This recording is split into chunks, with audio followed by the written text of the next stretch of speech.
I'm going to talk about, what am I going to talk about? You know what? I want to share something with you. It's a little bit positive as well.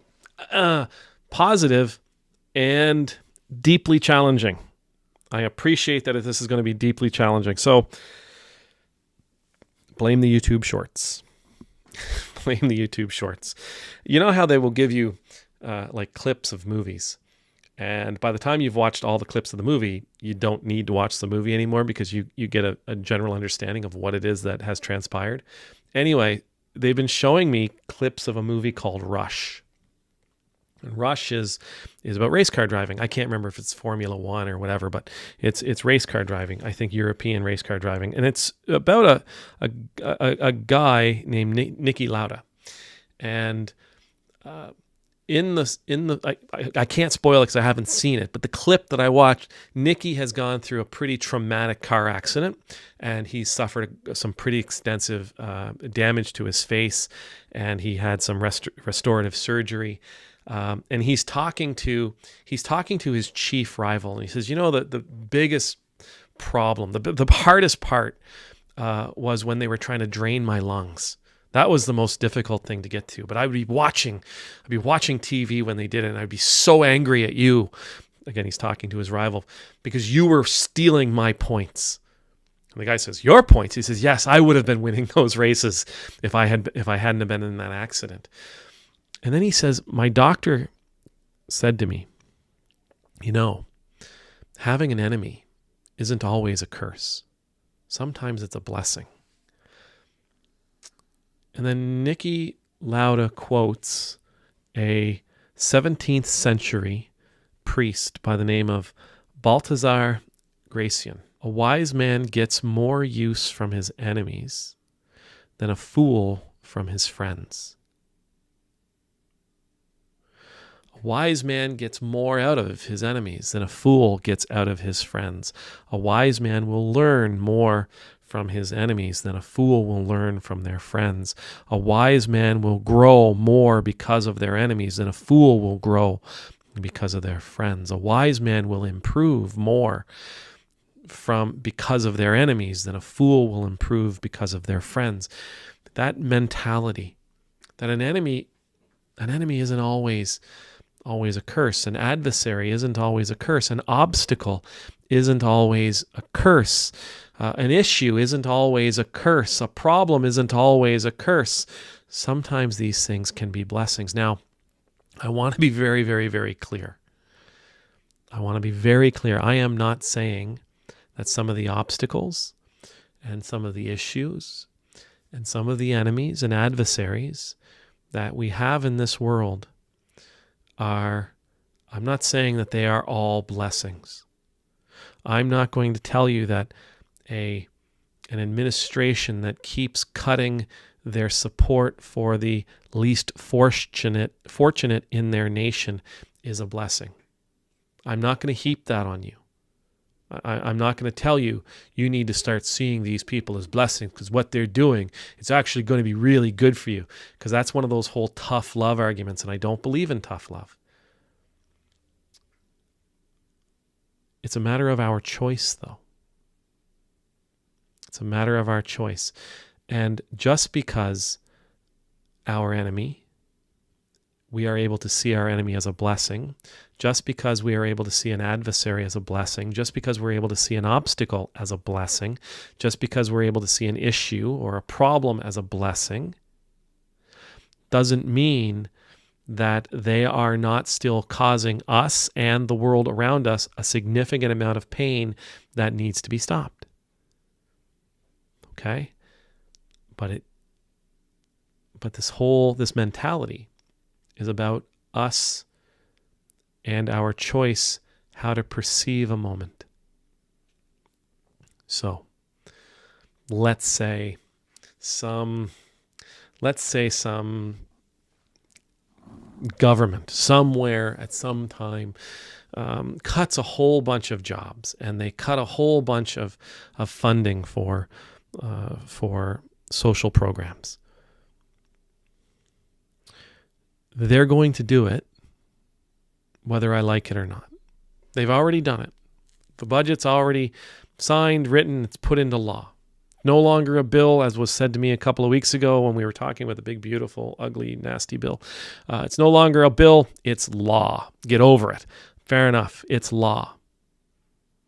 But now it's on me. I couldn't stop it. This is what it is. I can lament and see it as a curse. Or I can ask myself, what do I learn from this? What do I get from this? How can I grow from this? How can I improve from this? How can I see this? Where in this big, nasty, ugly law is there a blessing? How does this make me stronger, faster, smarter, wiser? How does this law call me to be better? How does it force me to grow? Again, I'm not saying, oh, well, then I guess it's good. No, it's still nasty. But I'm going to try to redeem this. I'm going to try to find a blessing in this. I'm going to try to find God in this. I'm going to try to find an opportunity in this. And that is a matter of our choice. Now, again, I know this is a really challenging thing to say. And it can be a really challenging thing to accept.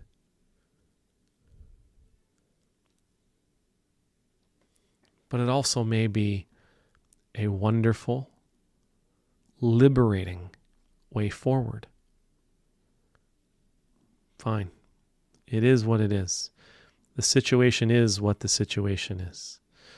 The harm is done. It's caused. The system is broken. I refuse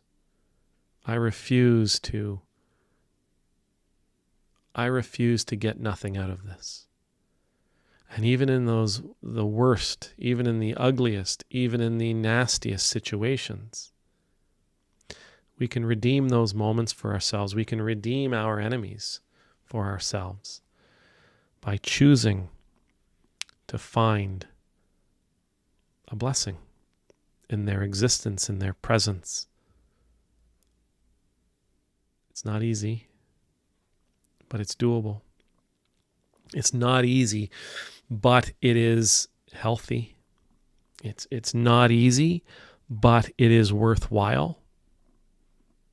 It's not easy, but sometimes it's all that's left. And you know what? Sometimes there is a lot to be had from the leftovers, from the dregs. Sometimes it's all we need. Sometimes it's more than enough.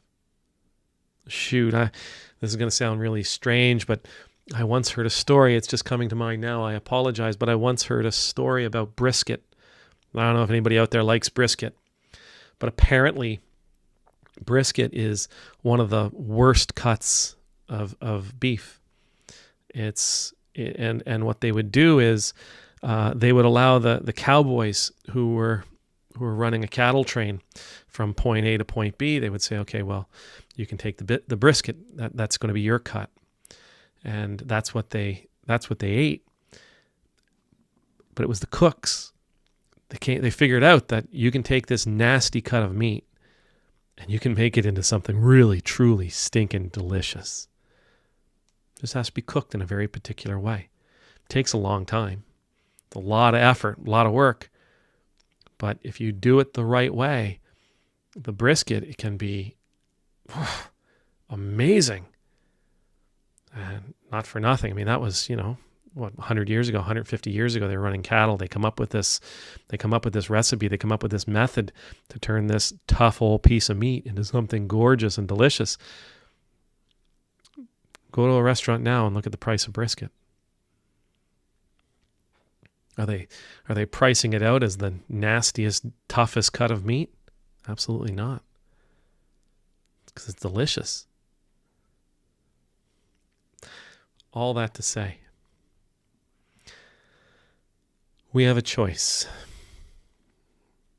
We have a choice. Will we look for how the obstacles that we're facing and the issues that we're having and the problems that we're experiencing, will we look for how our adversaries and enemies are a blessing to us or not? If we can choose, to look for the blessing, I believe there's peace and there's liberation and there's freedom. I believe that there's reward, immense gifting and reward. Amen.